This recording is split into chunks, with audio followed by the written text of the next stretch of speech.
Hometown Ghost Stories contains serious and often distressing events and is not intended for all audiences. Viewer discretion is advised.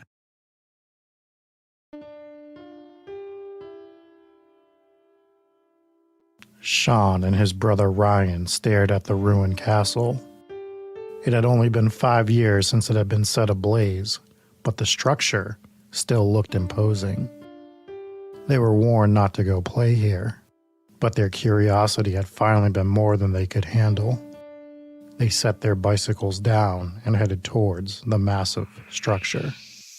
The brothers had heard the stories of the hauntings, but they had never even entered their mind as they walked towards the castle. That would change shortly. As they explored the burnt-out ruins, they would role-play being knights and kings and have sword battles with sticks throughout.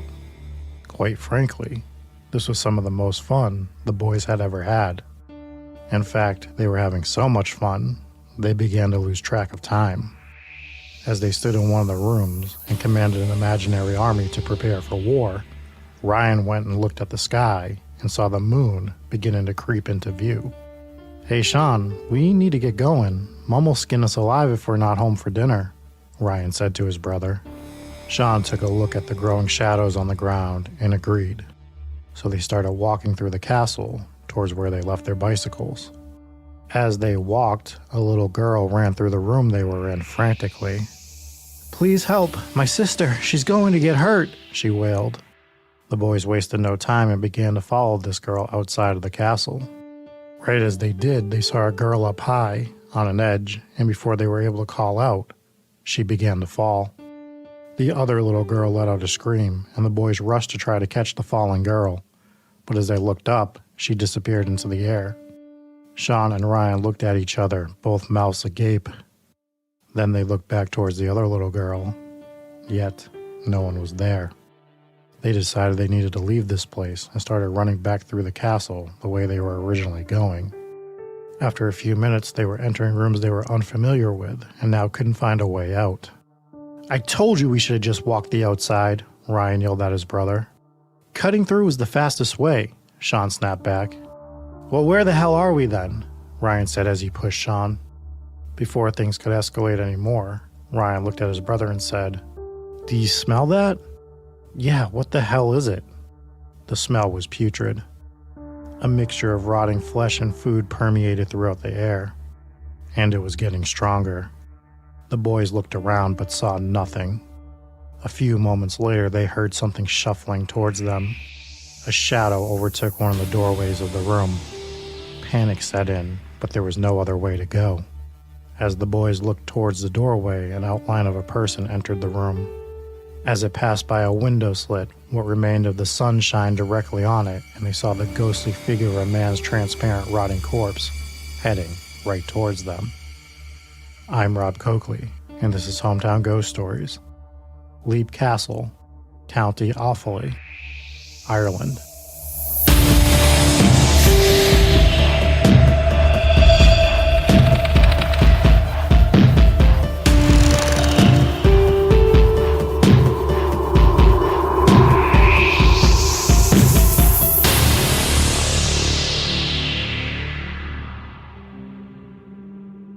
Leap Castle was constructed sometime around the year 1250 and was originally ruled by the O'Bannon clan.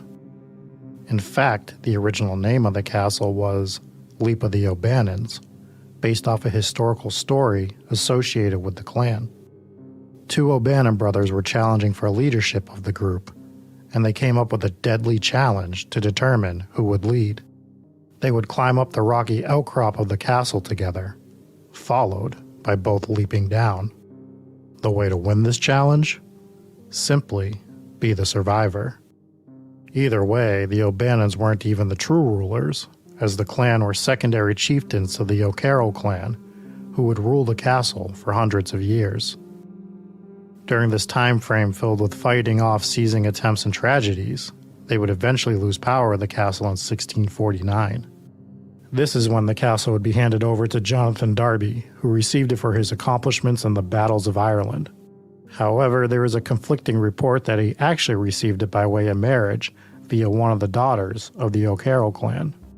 The castle would stay in his family for generations. In 1922, the castle would be set on fire during the Irish Civil War, as it was looked at as a symbol of loyalism to England. The castle would sit in ruin until 1974, when it was purchased by Peter Bartlett, an Australian who was actually a descendant of the O'Bannon clan. He would spend the next 15 years working on restoring the castle until his death in 1989. It is now owned by Sean and Anne Ryan, who have also gone to great lengths to restore the historic castle and even offer tours of the building. With such a long and rich history, there is also tales of tragedy and horror attached to the castle. Two of the more tragic spirits haunting the castle are those of Emily and Charlotte. It's believed that these sisters lived in the castle during the 1600s. One day, while playing near the castle walls, Emily slipped and fell to her death. Since the death of both, they have been seen playing throughout the castle. Charlotte has come to alert people on the grounds while dragging a deformed leg behind her that her sister needs help. As the people go out with the frantic girl, they see Emily falling off the side of the castle, but disappearing before she ever hits the ground. Two spirits that often appear, and sometimes with Charlotte and Emily, are that of the governess and the old man.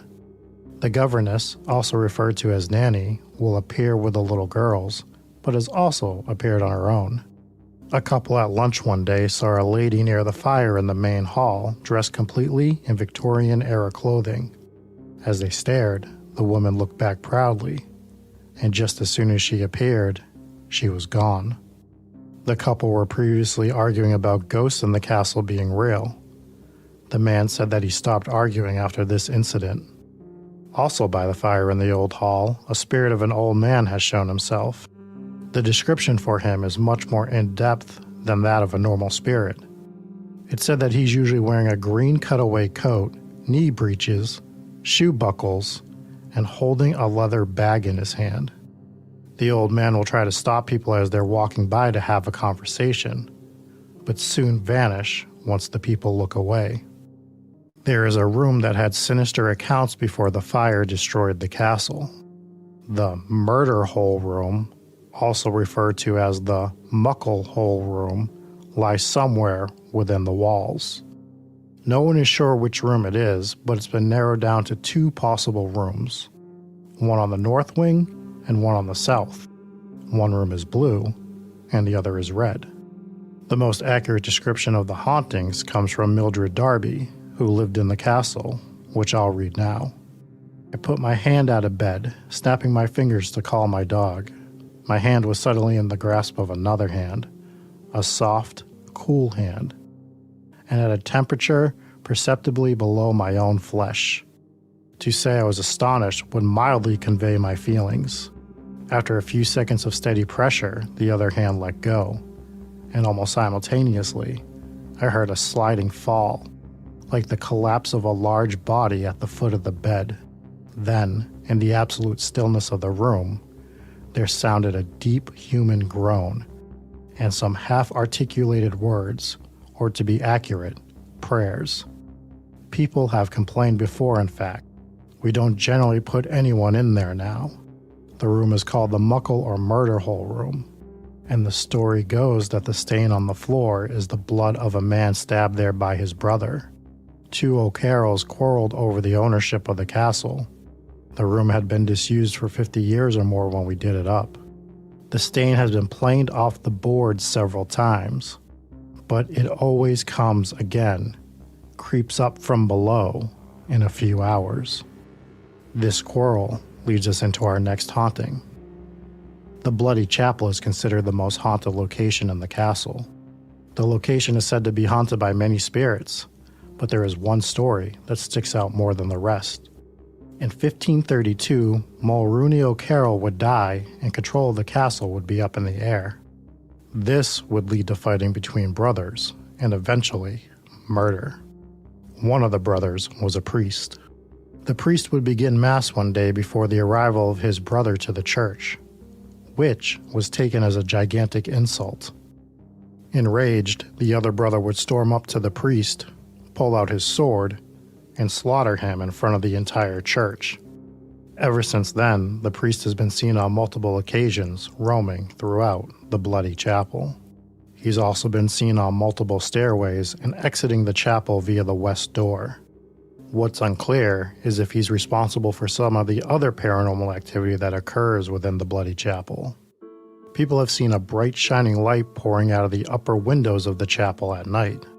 Guests staying have seen it, and even people just passing by have called the owners to let them know about it. There is nothing within the rooms that could be causing this light to occur, though.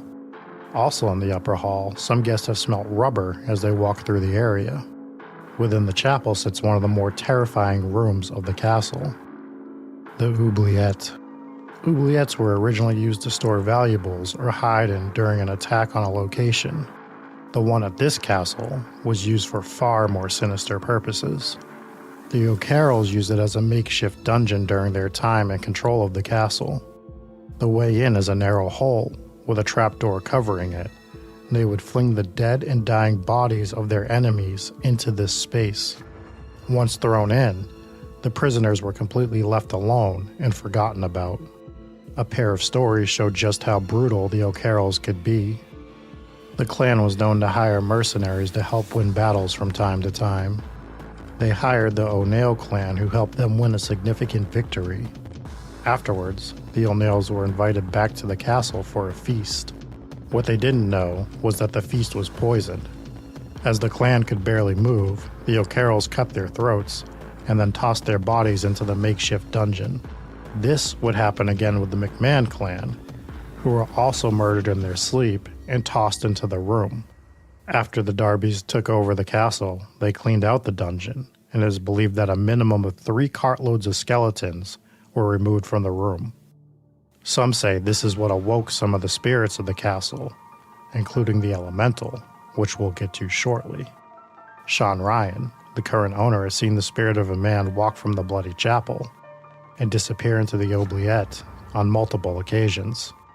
The priest's house, which stood on the grounds, was one of the more haunted locations before the fire.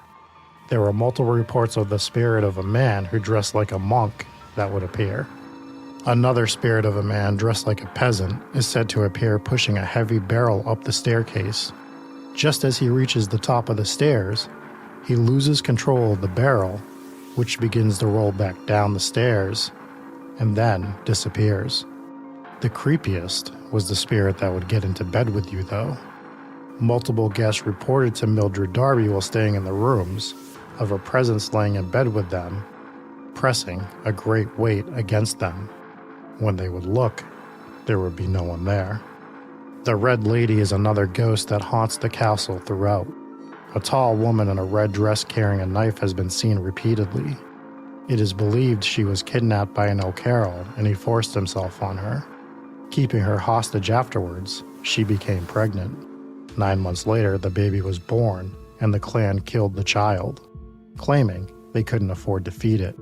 Distraught, she grabbed the blade used to kill her child and took her own life.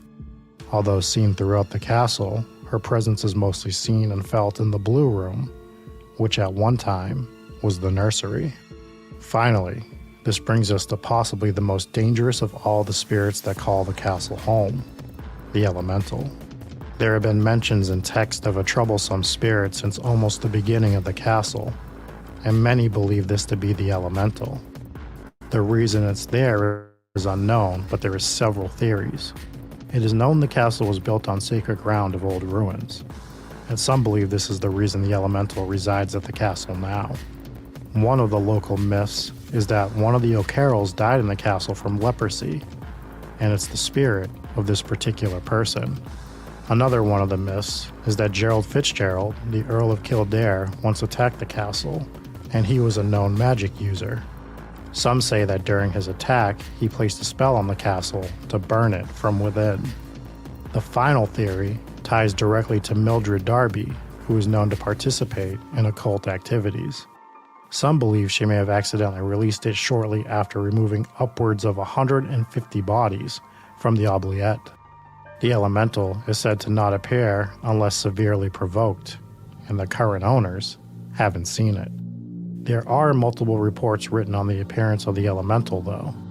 This one is from Mildred Darby herself. Suddenly, 2 hands were laid on my shoulders. I turned round sharply and saw, as clearly as I see you now, a gray thing standing a couple feet from me, with its bent arms raised as if it were cursing me. I cannot describe in words how utterly awful the thing was. Its very undefinableness, rendering the horrible shadow more gruesome. Human in shape, a little shorter than I am, I could just make out the shape of big black holes, like great eyes and sharp features. But the whole figurehead, face, hands, and all, was gray and clean, bluish gray, something of the color and appearance of common cotton wool. But oh, so sinister, repulsive, and devilish. My friends who are clever about the occult things say it is what they call an elemental.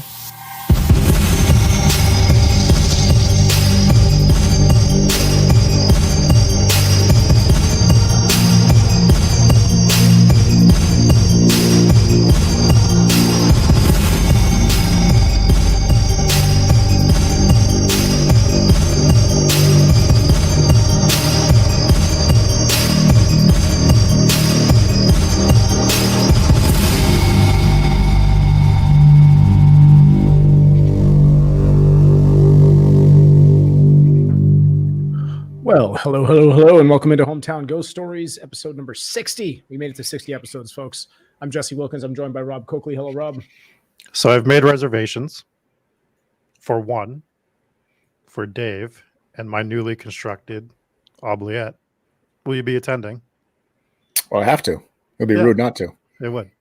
Only if you pronounce it the same way that you pronounced in the episode, which was Oubliette. I was dying. I was dying during this episode. I was editing the audio, and that came up, and I was cry laughing in my chair. I don't know what it is. It's just the way you said it. It just cracked me. Oubliette. I'm like, oh, that is an oubliette. I was immediately terrified of it. I even looked up pronunciations for this word, and I'm sitting here dying of whatever it was that I had. It was like, Oubliette. Oh man. Yeah, anyways, welcome in. What's up to everyone who's hanging out in live chat? Soph says the tiles look so good. Thank you. I worked on these for way too long. So this is a Christmas present from the wife. So shout out to my wife for getting me that early Christmas present. And this is the new look. And we have this new desk that Dave has been working on for 2 years. That's here. A little look at the studio, so it's a brand new look over here. It's coming together nicely. So you didn't introduce Dave, by the way. Hi, Dave. Hey, what's up? My introduction always gets overshadowed by Rob's hilarious intros. They're always just so funny every single time. Wow.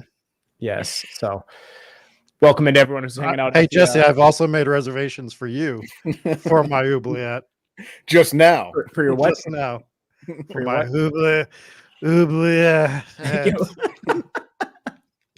All right. So you're safe, by the way. I'm not going to speak in an Irish accent. I suffer from the same syndrome that Paul Rudd had in what was that movie? I Love You, Man, where every time he tries to do an Irish accent, he sounds Jamaican.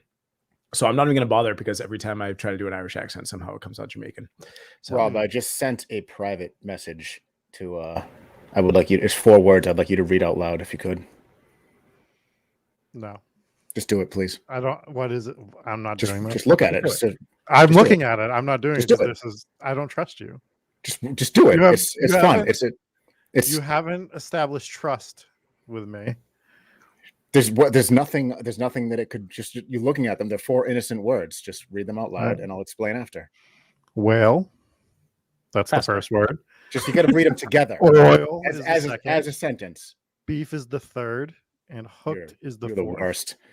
You're the worst. All together, it says, "Well, oil beef hooked." Well, oil beef hooked. That's how you speak with an Irish accent. But Rob is a fun sponge and wanted nothing to do with that. So yeah. Brendan says, "I feel cheated." Yep, I agree with that. Can we get a Jamaican accent? Yeah. I mean, I'll definitely do my best. There's no way I'm going to go this episode without doing this. Yep. So, little quick fun story for this episode. I I pivoted off of what I was going to do, which was a place in Wyoming, because I just couldn't find enough about this story in time that I was looking for. So I started looking into this, and I looked into all the ghosts of the place first before I like started to get deep into the history. And before I got deep into the history and the current owners, I wrote that opening story. And I don't know if you guys remember, the brothers are named Sean and Ryan. And then I started putting together the story, not even thinking about that, wrote the whole story, and I started recording the audio. I didn't even realize that the new owner's name is Sean Ryan. So that is not on purpose. I didn't do that on purpose. I just randomly picked the names Sean and Ryan. And then the owner's name is Sean Ryan. That's so weird. What was the name at the end of it? I meant to bring it up, and it was like the same name twice. It was whoever named their kid was a dickhead, and they just Gerald Fitzgerald. Like, if your last name is Fitzgerald, don't name your kid Gerald. It's very redundant. But that's me, Fitzgerald, Gerald Fitzgerald of the Fitzgerald. But you're not going to forget it, right? I mean, not that forgetting your kids' names is much of a problem. Although with Dave has twins, and they look like identical twins, and I still can't tell them apart. So no, I guess that's not that uncommon. Anyways, so this is our first time in Ireland. Yes. Right. So this is the first Ireland episode. Me and Dave have been to Ireland. We went to a few castles out there. I don't think this was one of them. Definitely not. Right. But the castles there are they're so cool, and there's so many of them. There's so many of them that, like, not that they don't upkeep certain ones and have them, well staffed and their security and everything, and certain times that you can visit them and everything, but some of them they just don't. Some of them, like, we're just driving by them, we're like, oh, what's that castle? And the guy that we're standing there with is like, oh, I don't know, it's just there. It's like, wait, that's a castle, there's ruins, like, how old is that? It's like, oh, a couple hundred years or whatever. Yeah, like 12. No, they're like 12th century, some of them, and they're just, these castles would just deteriorate over time, and they'd be left as ancient ruins, and they would still preserve them because it's still very historic. This is stuff from like the 11th, 12th, 13th century. So it is really cool to see, and just but I'm saying being from that some of them you just drive by and they're just on the side of the road, like it's just a regular old abandoned house, but it's a castle. And so some of these are not, like, there's no security there. You can just go hang out and go check it out. It's just weird to see, because in America, it's like anything that's over 100 years is like ancient history. You're like, oh my goodness, we must preserve this with an entire SWAT team. Like, it's, but out there, there's just so much of it. Also, a lot of cows. People who haven't been to Ireland, and people who were like, oh, was there a ton of sheep? Like, yeah, there were a lot of sheep, but I got to tell you, there was a lot more cows than I expected. There was cows everywhere. Lots of cows. I don't think you guys want to come to Ireland with me when I eventually go. Why? I have a blood feud to settle in Ireland. In Ireland? Yeah, in Ireland. You must tell us more. So there's another Rob Coakley, a doppelganger, if you will. And he has, and whatever websites I haven't scooped up the name, like Rob Coakley, this Rob Coakley. I do want to know, before we agree to defend you in this duel, is he better looking than you, and is he better at telling ghost stories? Because if so, then no. But he's a photographer, so he might get you some better, like, visual aids. He's not just going to steal all his content off YouTube. I gotta say, you're already losing this battle, Rob. So I've let him know throughout the last 10 years. Periodically, I check in with him and let him know that one day I'm coming to Ireland, and we will settle this in a fight to the death until he gives me all of the Rob Coakley names. If he was here instead of you right now, he would give us an Irish accent without question. Ricardo, well, yeah. Can he control a drone? Probably. I can control a drone. Sure you can. I can. So here's the thing. We've discovered that we don't need to get into another drone talk. We did this last week, and I'm pretty sure it was very, very dull. A couple weeks ago. But it is. How are you getting away from my blood feud already? Like, I have a blood feud. Important. Yeah. And it's Rob Coakley versus Rob Coakley. That is the best blood feud. I do like that you reach out to him every couple of years just to remind him. Well, you guys know I have these running bits, especially on like the Instagram one that I reach out to every 3 years. Mm-hmm. Yeah. Do you not remember that one, Jesse?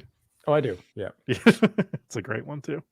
You're not one to let a grudge go. Like I think it was your own brother that you were going to fight in a ring of fire, and I think that feud is still going on to this day. So it could happen.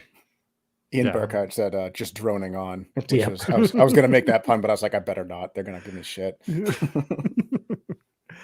I thought So- there would be more drone footage of this castle. It was very limited.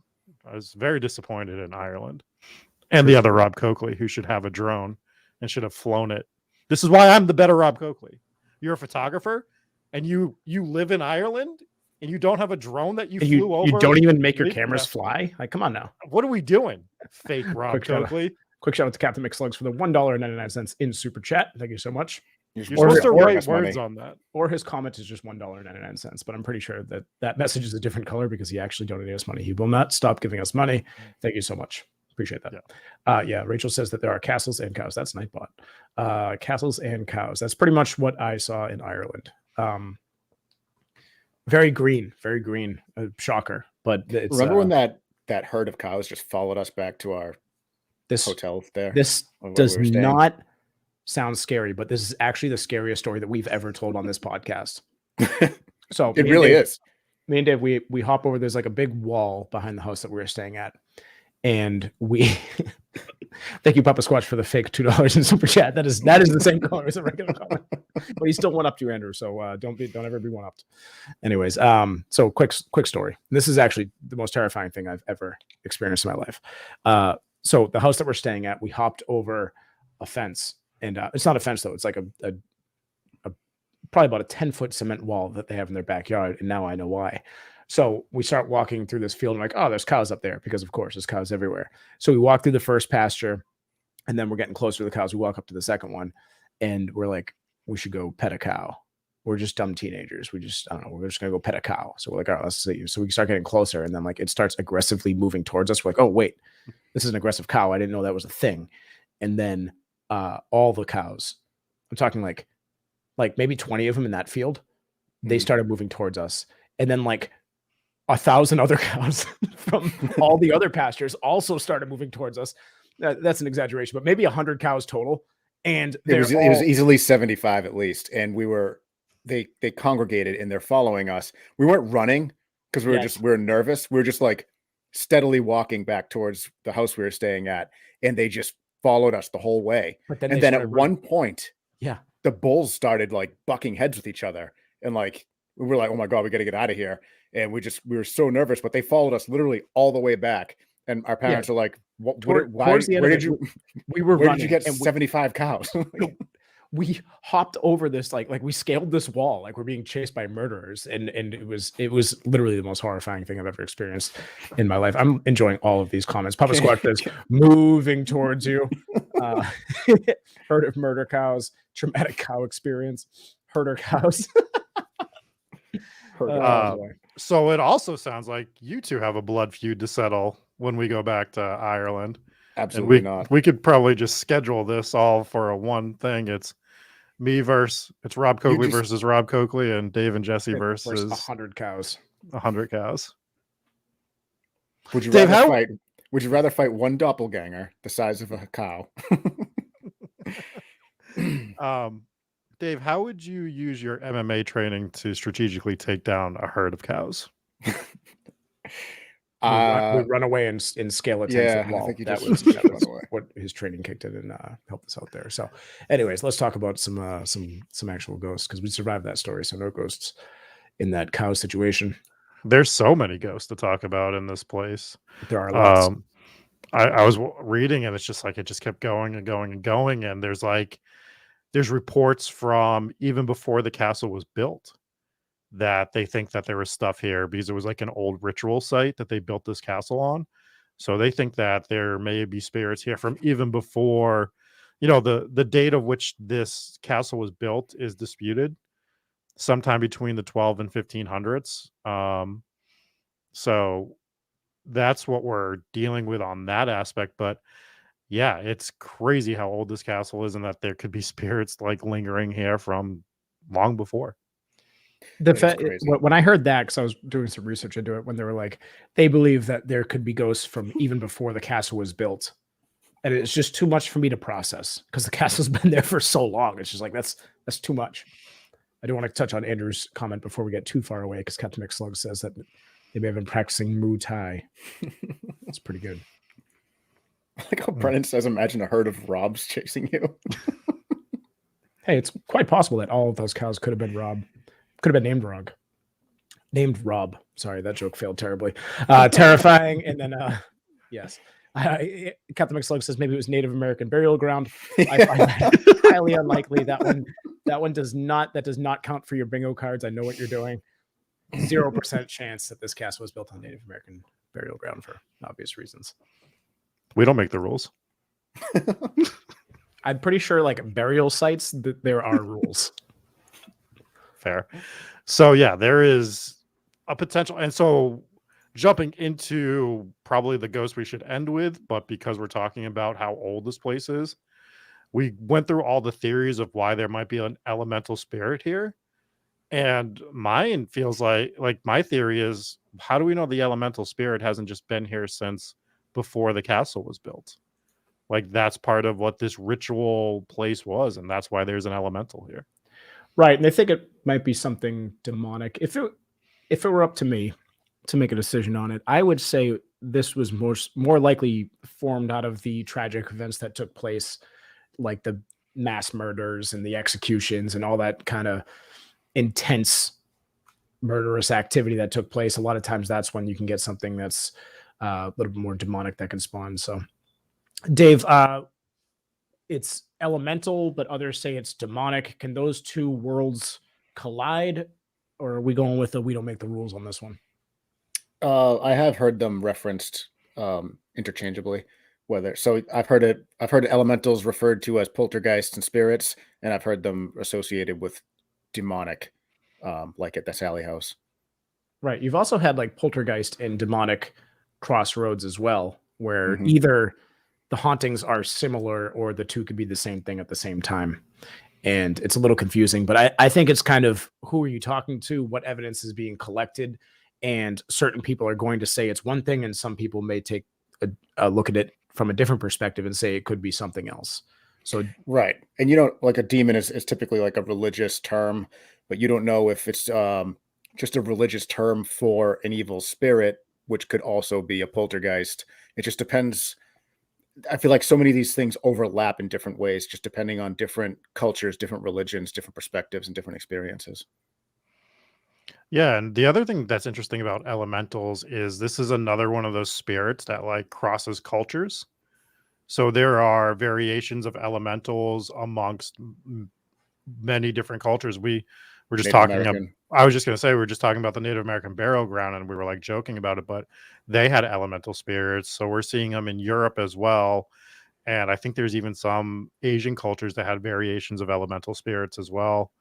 And I wouldn't be shocked if you saw them down in like South America. So like elemental spirits are one of those things. It's like, well, we're seeing it amongst a bunch of different groups of people that did not interact with each other, right? Like they did not cross. So what was the significance of these spirits? And when you can get those like controlled groups saying the same thing, that makes you believe a little bit more. I agree with that. What is the evidence coming from this castle that is something elemental? And which element is it? So that was the one thing I had trouble finding, is what type of element that it was using, right? Like, is this a fire elemental? Is this a water elemental? And they didn't really specify on any of the things. Did anyone else find anything when you were looking at stuff? No, that's why I asked you. So what I found was just that basically Mildred Darby, who was one of the owners I believe she was there in the 1800s. She had friends of the occult that would come, and she would describe it or they would see it, and they were just referencing it as this is an elemental spirit. And maybe it just never showed exactly what it was capable of doing. That, I don't know. We say all the time that we don't make the rules, but that just doesn't make sense to me, because the one distinction that makes a spirit an elemental spirit is the association with one of the four elements, right? Or five, if you count fire. So if you don't have any evidence of that, how are you classifying this as an elemental spirit? I don't get it. I mean, it could have just been. I mean, there's various descriptions on it. They're saying that it could have been derived from earth, air, fire. That doesn't necessarily mean it's going to light stuff on fire. But it goes back to the Bible. I mean, they've had different instances with it. So I mean, I guess we'll just lean on the side of we don't make the rules. And we also might be seeing a misinterpretation of what people call different types of spirits back in time or something. And we're just like, elemental meant something different to them than the way that we perceve it. Right. Yeah, like that could have been something lost in translation over that many centuries. One of them is earth. So, I mean, a few of Anna brings it up, just earth. I mean, so I don't know. I guess we don't have a good answer for this one. Earth would make sense to me based on the fact that this was an ancient ritual site and they used this earth for that ritual. Right. Papa Squatch said earlier that they're periodic ghosts, so elemental. Yeah. I guess we might be overthinking it. That was an elemental table, periodic table joke. You know, I didn't pull his comment at first because I'm like, it's probably a joke and I'm probably not getting it. Moving on. So apparently we'll just stick with this one for a while, for a few more seconds anyways. This is the one that people seem to be scared of the most of all of them, because this one doesn't show itself unless you basically taunt it. There hasn't been appearances by this thing unless people go in there and physically like poke and prod, to the point that like Sean Ryan, the owner, has never seen this one. He's never had any contact with this one because he's not sitting there like screaming at the ghost, right? I mean, it's where he lives. Widely accepted that provoking is not a great idea when doing paranormal investigations. So right, and he lives there, and like, so he's heard stories of other people experiencing it, and you know, we have written documentation of people experiencing it way before we were alive or anyone on the earth right now is alive, but it doesn't seem to show itself quite as frequently as the other ones. What is, have we figured out what's dangerous about it? Because I mean, I hear they're saying that like this is the worst spirit inside the place. Could be demonic. What do we have on this thing? Basically, we just have a description of what it looks like from a couple different sources. For Mildred Darby herself and a couple people around the time that she lived and beyond that talk about like what it looks like, and they just talk about like its appearance and how it looks like when you read the description, I read it at the end of the episode, it sounds like a demonic presence, right? But that's just what it sounds like. It's like a black eyes, it's partially like animal like, and it has like a sinister presence whenever it's around you. That does sound like something that I would be a little bit more concerned with, because there's a lot of ghosts at this place, a lot of ghost stories that you went over there.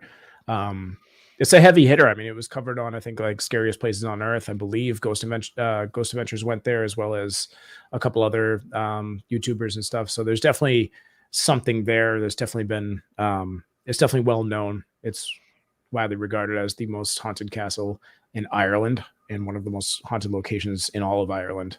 So something to keep note of. And speaking of Ghost Adventures, a lot of people mentioning Zach Baggins, who is definitely more provocational when doing his ghost investigations earlier on. He doesn't do it so much anymore. He seems to have kind of adjusted his ways, but I couldn't find that episode. I tried to find it today. Did you guys watch the Ghost Adventures episode when they went there? No. Yeah, I tried to find it. It was, every time I Google one of these episodes, it's always wrong, like which season, which episode, but it is what it is. And Bilbo Baggins. Yeah. They definitely know Bilbo there. But if you're in the chat, tell us like what you think this elemental spirit is, and if you're listening on the podcast, shoot us an email if you have any more theories or revelations on it before we start jumping into some of these other ghosts. I think we should jump into the sisters. Yes, obviously a sad story. It's sad on a few different levels, because you have the one sister who's playing and falls off the castle. But the other sister, when the other sister appears, she's dragging her leg. She's not just a regular spirit. like in terms of like walking around. It looks like she has some sort of affliction, which I thought was interesting because you don't hear about that too often with ghosts, where they have like these real world afflictions going on with their spirit. Might be something to be careful of. So we've talked about something demonic potentially being here. They also link that with potentially being a sign of the devil, is the clubbed foot and kind of dragging one leg. Something to think about. I don't think that the two have anything to do with each other, but it's interesting that in the same castle you have two of the same things. We've talked about it before on the show. Child ghost, mark it off your bingo card. Child ghost sometimes or some sort of spirit possibly taking the appearance of a child to let your guard down could be something mixed in with this whole demonic presence that they have there. Yeah, and it's almost like a whole group of them as well, because the sisters appear together, and then you have the lady Nan that is sometimes outside with them. She's sometimes doing her own thing. And then you have the old man, which the old man stood out to me because of how descriptive people are and what he's wearing and stuff like that. It's like a green jacket, very specific pants, like buckled shoes. Like they give you like this hard description of the colors and everything he's wearing to a T. Right. There seems to be like in this castle in particular, there seems to be a lot of sightings of people in specific clothing. They have very specific descriptions of these ghosts, which definitely makes it very unique. And it seems to be full-bodied apparitions where they think they're talking to an actual person, and then sure enough, that person ends up disappearing, and it turns out it was some sort of a ghost. And there are several here. And there was I believe there's a woman in red at this castle. So there is. So we'll get into that. Red woman.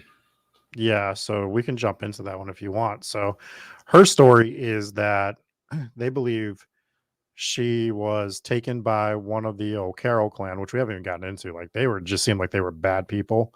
They controlled this castle for a real long time. And basically this woman was kidnapped, taken, whatever word you want, forced to be with one of these men. And then she gets pregnant. And the weird part of this is she gets pregnant. They let her have the baby, and then they kill the baby immediately with a knife. And they're like, sorry, couldn't feed it. And you're like, yeah, it's like, well, it's definitely not going to survive now. Yeah. Like couldn't feed it. Did you like, try? Yeah. What are we doing here? So she gets distraught and she takes her own life. The thing is, like, I'm going to look it up real quick, but there is another spirit that I did not, that I didn't cover specifically because it really felt like almost the same story. And I'm like, are they just seeing the same person? So there's the red lady and there's the murdered woman. And the murdered woman is a woman has been seen and heard since the time of the Darby's residence. She's believed to be murdered by an O'Carroll.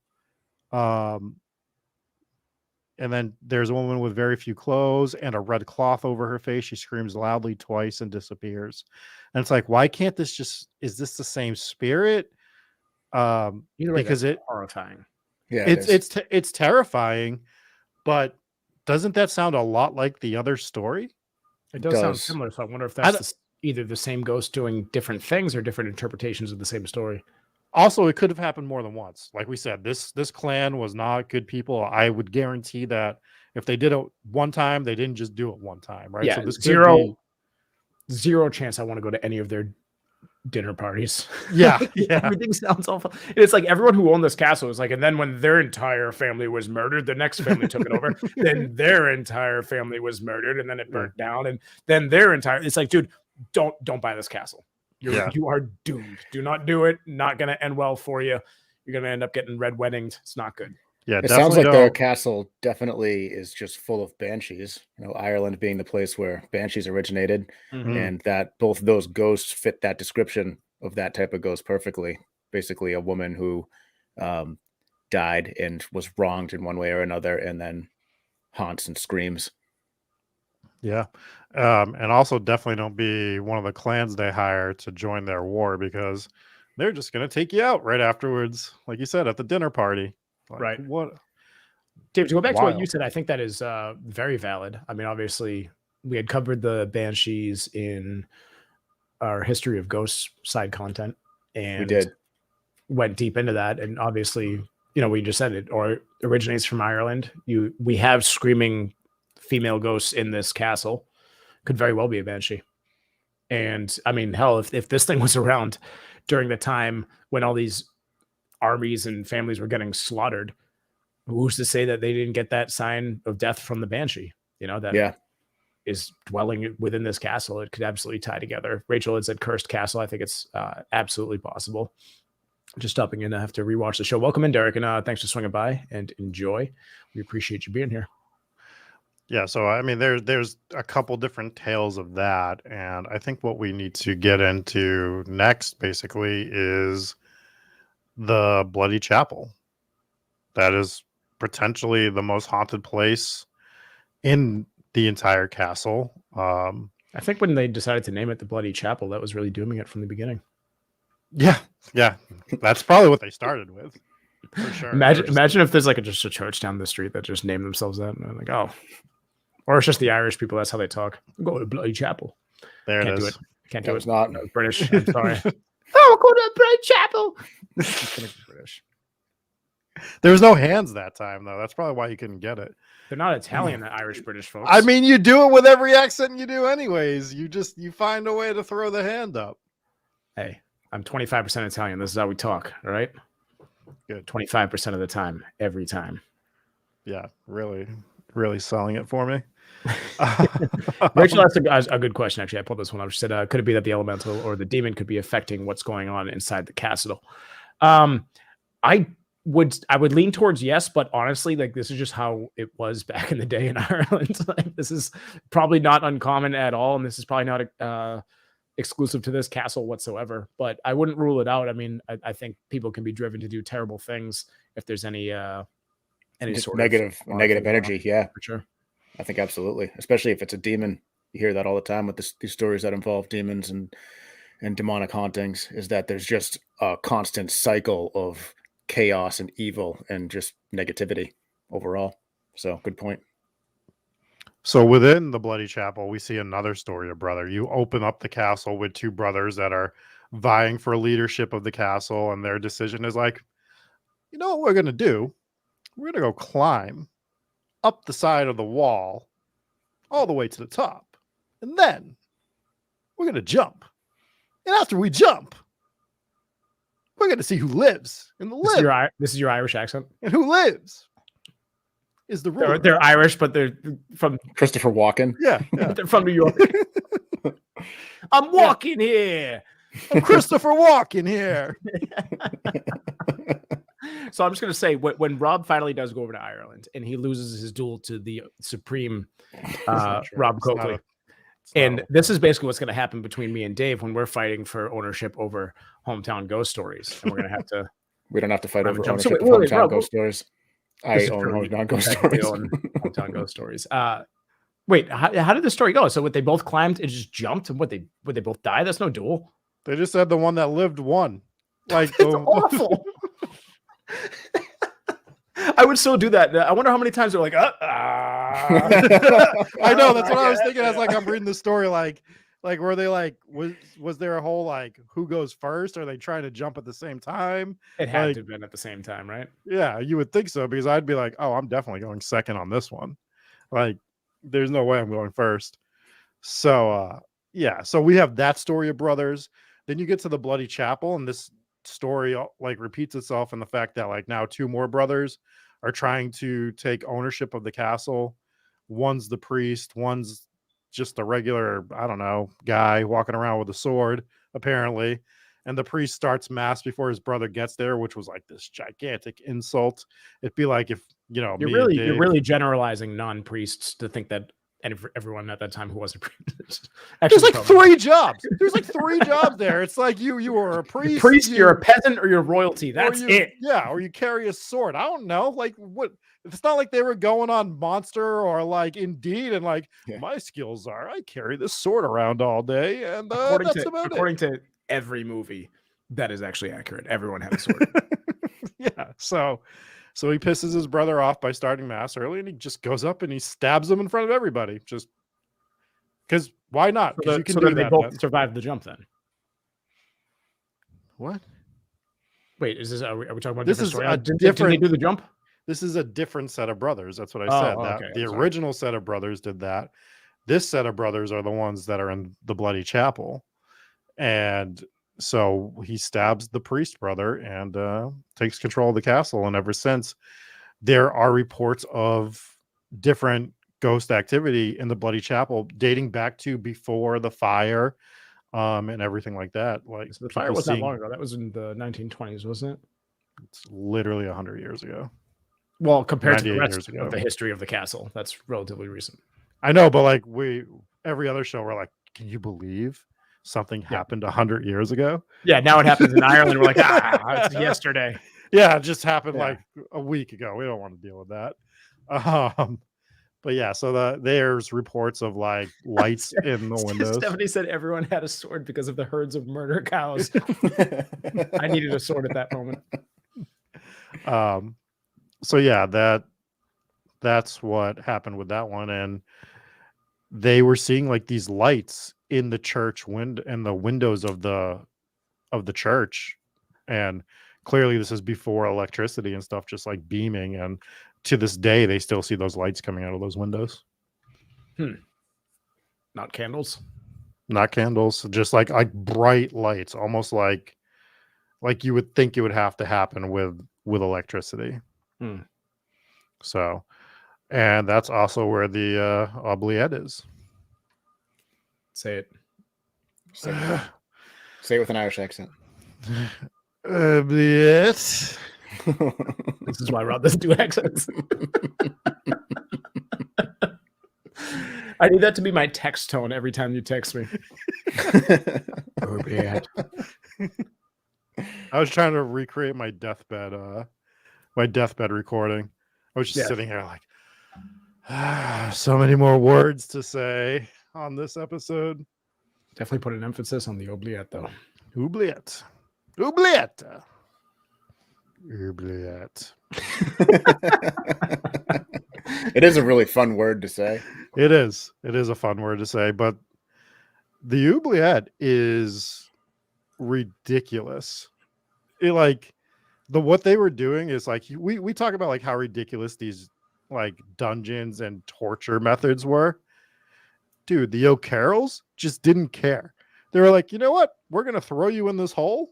We're not gonna do anything to you, but we're also not gonna feed you. We're not gonna do anything. We're just gonna forget about you. Well, they had spikes in the hole.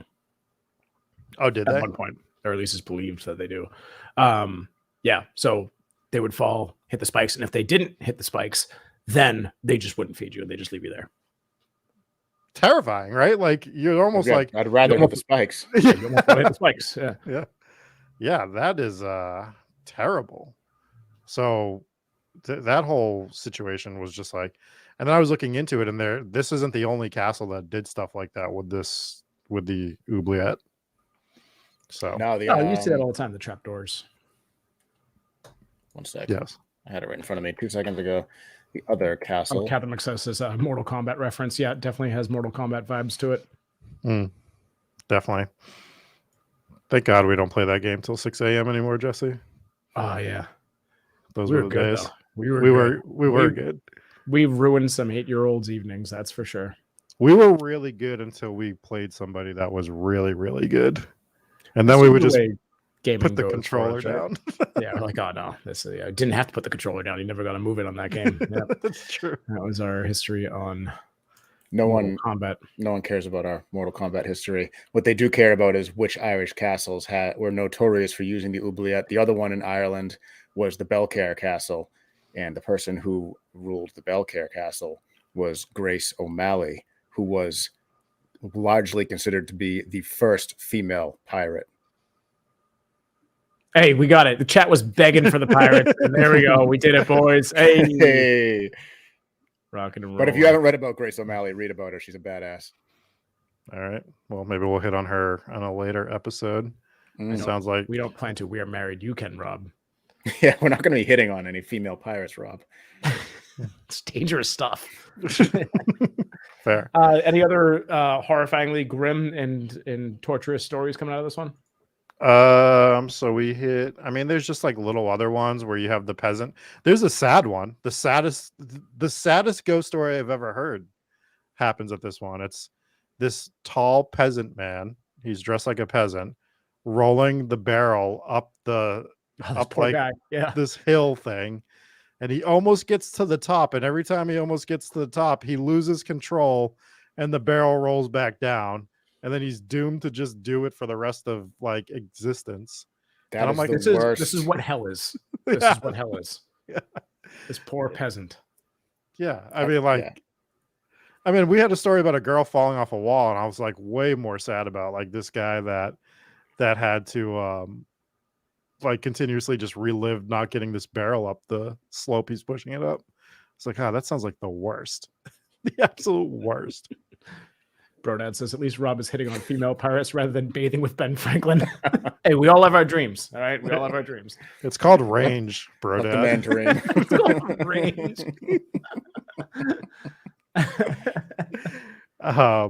So yeah, I think that's pretty much the majority of the ghost. I mean, and there's so many that we probably don't even know about. We just talked about the amount of people that were thrown in the Oubliette and probably died there, right? Like, so how Right. many ghosts of those people are in the castle? So it's a real haunted ass place, and you can go there. You have to email the owner, but you can set up a tour, and he plays music for you while you're there because he's a musician. It seems like a grand old time, to be Now honest. that on the face of it sounds awful, but I've actually seen the videos of this guy. He's not just like some bro at a campfire with an acoustic guitar that you're like, please stop playing music for me. No, this is like really good, really cool music. And I watched a few videos where he was doing that. It just sounds obnoxious. Like, will you please get away from me with that trumpet? No, it's not a trumpet. It's good music. Chat is on fire tonight. Ian asked if there's any drone footage of the barrel guy. And Andrew describes hell as having to type your email and password with an Xbox controller for infinity. If anyone's ever done that before, you know how long that takes. Yeah, it's not fun. So yeah, that covers pretty much. Do you guys have anything else on this specific castle you want to talk about? I have another little fun story afterwards to hit on. No, hit me with the fun story. I mean, honestly, feed me all the haunted castles because they have such a dark history, every single one of them, and I love it. So this is Bramshill House, and it is in Northeast Hampshire, England. And there's not enough. All right, guys, relax. Rob's drones crash into bridges by quote unquote ghosts. I swear that was the one time, and Dave can attest to it, that I was driving this thing perfectly and it literally would not go forward. And I was doing it the way you were supposed to do it. It really looked like it was hitting an invisible barrier right at the entrance to the bridge. It was really weird. Yeah. That invisible barrier is called talent. Thanks, Jesse, for continuing this thing. All right, that's all the time we have. We're not going to talk about Bramshill House because now I'm pissed. Rob, pissed is your default disposition. It is, really. It is. You've dug this grave. Now we so. All right, am I going to tell this story, or am I not going to tell this fucking story? Muting the microphone. Go on. Jesus Christ. So, now I'm lost where I am. There we go. I have found it. So the Bramshill House is in Hampshire. It is known to a very festive spirit. In the early 17th century, a young girl reportedly named Anne Cope was due to be married at the house on Christmas Day. After her and her new husband took their vows and celebrated their new nuptials, it was time for Anne, as a new bride, to be escorted to the marital bed. However, before heading to the bedchamber, the young bride suggested that her and her guests play a short game of hide and seek. Anne asked for a 5-minute head start before her guests began the search, and away she went. After the head start, the wedding guests began their hunt. They searched the house from top to bottom and found no sign of the young bride. At first, the guests assumed it to be a trick, as Anne was in high spirits. However, as time passed, concern began to grow for the young girl. Her new husband was distraught when Anne wasn't found, and rumors circulated that she had fled, rather than spend her life with Lord Hugh Bethel. Through his grief, he spent decades searching for his lost bride.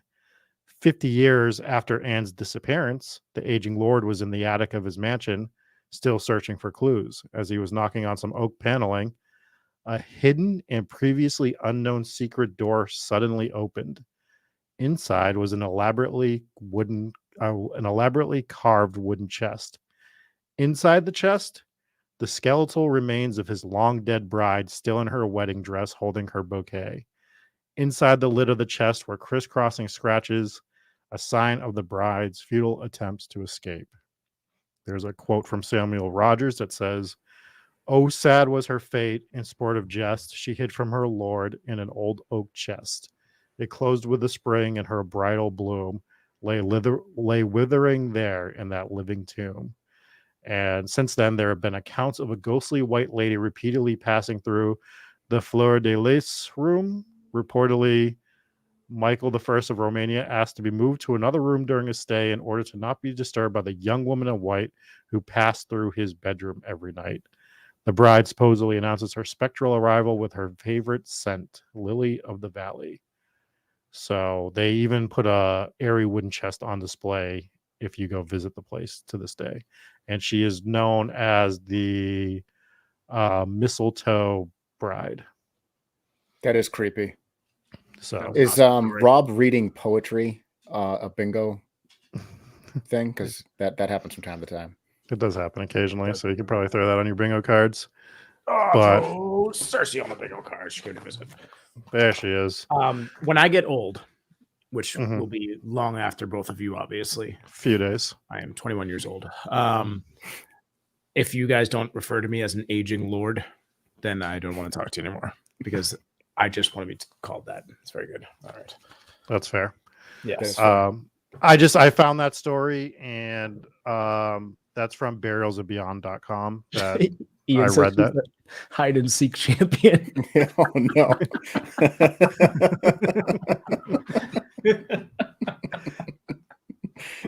She is. Well played, sir. Well played. Yes. So I didn't know if we could ever actually put that in an episodes at some point, but I thought with it being December that it was a good time to tell that story. That is a good one. Yeah. That is that was the twist that I was not expecting. But yes, when you deal with castles, you deal with awesome hidden rooms. And how did she end up in there? I believe that someone put her in there, obviously. No, I think she just found this room. She thought she could go hide and not be found, and she was going to be able to appear at some time later, and no one ever found her. And she didn't realize that the chest was going to lock her in there, and no one even knew of this room. And she was just stuck there until it randomly was found. Ugh. Lord Papa Squatch says that he bought 1 square foot of land in Scotland. He is a lord. I believe that Catherine bought that for Andrew at some point. Or maybe Seth bought it for Andrew. I don't know, but I believe Captain McSlugs is also a lord. So he was, I think, until one of his dogs ate the certificate, which I think is that all it takes? Rescind his lordship. Yeah, Mm-hmm. No longer a lord. Lordant. Lord Gotham has shown up in the background. Oh shit! Someone just hit bingo. They were waiting for you to mention it. Were they? I didn't see that. Yeah, maybe. Do we want to do some reviews? Yeah. Do it in an Irish accent. I can't. I've already used all my Irish accent this episode. Just award them a certain amount of oubliettes, depending on how many stars they give us. Right, I'll give it a shot in an Irish accent. Do Cosa Nostra. How many reviews do we have? I don't want to steal your thunder. We have 3. I'll hit 1. That's a lot of Irish accent, Dave. So the first one is still the best paranormal podcast because it's Ireland. You know, that's where I was going with that. That's Wisconsin. You're still stuck in Wyoming. That's the other thing too. So I was practicing. Obviously, I was practicing my Irish accent on the way home, and it just kept sounding like Jeffrey Dahmer. And I was like, I just podcast. Podcast. Relax. We're just going to record a podcast. All right, let me read this review. Sorry. This one's from No One Can Be Trusted, which is Mike B, one of our Patreon members. Generally a great podcast. Each week they cover a different location / cursed object and discuss the history and legend surrounding it. They approach each topic with the perfect amount of skepticism and have no issue pointing out if something doesn't make sense. It's definitely worth it to watch the weekly live stream on Tuesday nights. Between Jesse's boyish good looks, the sultry tones of Rob's voice, the captain's mustache that would make Tom Atkins jealous, and Dave, ... It's always a great time. Come for the puck wedgies and stay for the pirate hats. It's a great review. Thank you, Mike. That's an awesome review. That is a very good review. We'll put on pirate hats just once for that one. Boom, quick one. Bow, they're off. Dave, are you? Do you want to do that Costa Nostra one now? Sure. I've been listening to the podcast. Wait, you've already messed it up. The only reason we asked you to do this is because you agreed to do it in an Irish accent. First, Irish accent. Second, this person has the greatest username that has ever given us a review. Yeah, okay, fair enough. Fair enough. This is by Spaghetti Gobbler. Which I should read this in an Italian accent, I guess. I know, right? But no, hit us with the Irish. I'll see what I can do with an Irish accent. Well, I've been listening to this podcast for a while now. Back in April, I was bored at work, looking for something about the paranormal to keep me from falling asleep at my desk, and found these guys bringing something fun, new, and exciting. They're also hilarious, and I can remember to this day having to walk out of the office to burst out laughing at the Pittsburgh episode. The Passion of the Christ. Love you guys.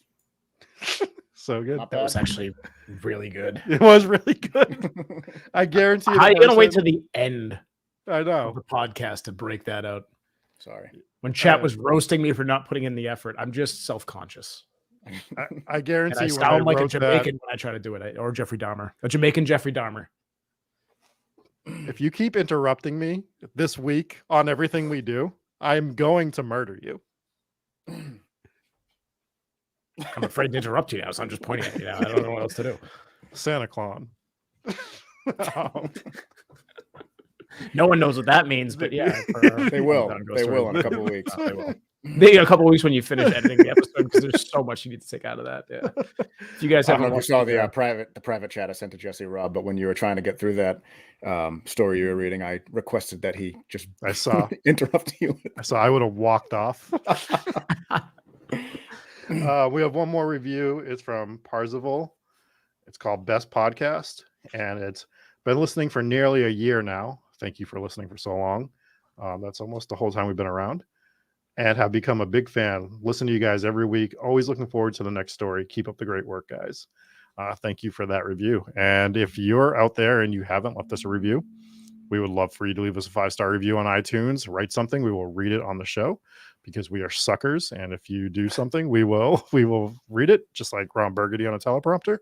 You can send us an email if you listen on Spotify. Give us a review. We'll read it out on here as well. Just throw us 5 stars. And that's what we do. It is extremely important, and it really helps to grow the show and reach a new audience. And for some strange reason, the only thing that really matters on Apple Podcasts is that you leave a review and help us out with that. Downloads matter as well. So if you haven't turned on downloads, do that. Download them, listen to them, delete them. But as long as you get that, we get those download numbers. That's what helps. We're going to set up a PO box, and basically we're going to allow you all to email, to actually physically send us your phone, and we will go into your phone and we will write our own reviews. This must be how the other podcasts are doing. And then we will send your phones back to you. So that's what we're going to do. Yes. Papa Squash says, I regret that I can only leave one review. Or he says, I can leave but one review. Very much more fancy than the way I read that. Yes, unfortunately, you can only leave one, but we do appreciate it. Either way, if you already done so, then thank you so much. Let's thank our patrons real quick. We have Jeannie R. These are our VIPs. In the VIP tier, we have Jeannie R., Justin T., Lisa J., Mike B., Mom and Pops W., Stephen V., Demon King. Thank you guys for being VIPs. We also have Anna Campbell. We have Even Better Hometown Ghost Stories, who is our newest one. So thank you, Kelly. Thank you for joining us. We do appreciate it. And I love your name. I love your name. And what's even better is your picture. And I'd love to pull a comment up on the screen right now, but I don't see one. But that is an amazing picture. Anyways, we also have Jake V, Rachel B, Stephanie A, Sydney B, Anthony, Angry Dave Rocks T, Brandon W, Captain McSlugs, Cody G, Kiralee J, Mark M, Matthew T. There is the picture that we were looking for. For those of you listening in chat, it is a terrifying photo of a ghost. clearly captured by a very elite paranormal team. I don't remember where I left off, so I'm going to go back to Kiralee J, Mark M, Matthew T, Mariah M, Papa Squatch, Sarah, Dave Loves Bacon R, Sarah W, Solar Flare, Soph, and Hooper. Thank you guys so much for just as little as $3 a month. You too can get your name on this list, and we'll read it every week. And if you're a part of the $10 tier, next week we have another pre-show hangout where we just all jump in and we just kind of have like conversations, and sometimes it's about ghosts, sometimes it's about whatever. Yep. And also Sydney B is not feeling good, so I hope she feels better by next week so she can be part of that. I know she was still watching though, so feel better. And that's gonna pretty much do it for me, unless Dave wants to tell us what we're getting into next week. Yeah, 99% sure that we're going to finally hit Seattle, Washington. Seattle. They have earned it. One of the most top left cities geographically in the United States. I thought it was like the top city that we had left. I'm like, yeah. No. But it's actually the city that listens right to up us the most here. is actually Seattle. According to the Apple Podcast stats, most of our listeners are actually in Seattle, or it's the most listened, whatever. Anyways, so that'll pretty much do it. Anything else, gentlemen? That's it for me. We'll be back on Friday. What are we dropping on Friday? Friday will be the Cursed Possessions episode on the Curse of King Tut. And patrons will also have a couple movie reviews, or at least one new one by then. Sounds good. All right. Well, for Rob, Dave, and myself, we will see you guys next week. Peace.